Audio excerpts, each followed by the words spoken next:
বৃহত্তর সমাজ এবং রাষ্ট্রের বিষয়টার দিকে দেখতে হবে, সেটার দিকে দেখতে চাই। রাজনীতি হবে আমাদের ছাত্রদেরকে নিয়ে, সেটি প্ল্যাটফর্মটা কি হবে।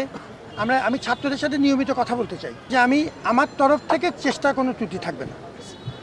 এর বেশিরভাগের জন্য আমার একটা কালেকটিভ অ্যাকশন দরকার, আমার পুরো টিমটা দরকার, প্রতিনিয়ত আপনার সাথে আমার কথা বলা দরকার। সেটি প্ল্যাটফর্মটা কি হবে আমি ছাত্রদের সাথে নিয়মিত কথা বলতে চাই, কোনো না কোনোভাবে।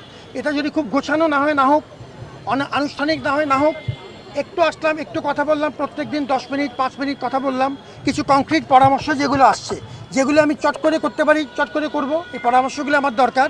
যেগুলো বড় মাপের কাজ, শিক্ষক রাজনীতির প্রশ্ন, ছাত্র রাজনীতির প্রশ্ন, যেগুলো আমরা বৃহত্তর সমাজ এবং রাষ্ট্রের বিষয়টার দিকে দেখতে হবে, সেটার দিকে দেখতে চাই।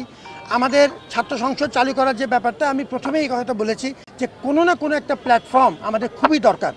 আমাদের ছাত্রদের, আমি খুবই আগ্রহী তারা তাদের মতো করে রাজনীতি হবে আমাদের ছাত্রদেরকে নিয়ে।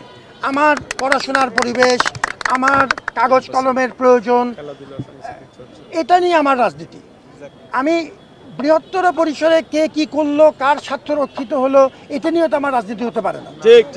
তো আমি আমার পরিসরে যেটা, আমার যেসব কার্যকর মেকানিজম আছে, সেগুলোকে ধীরে ধীরে আমি খুবই আগ্রহী আপনাদের সাথে প্রতি স্তরে কথা বলে বলে একটু একটু করে এগুনো।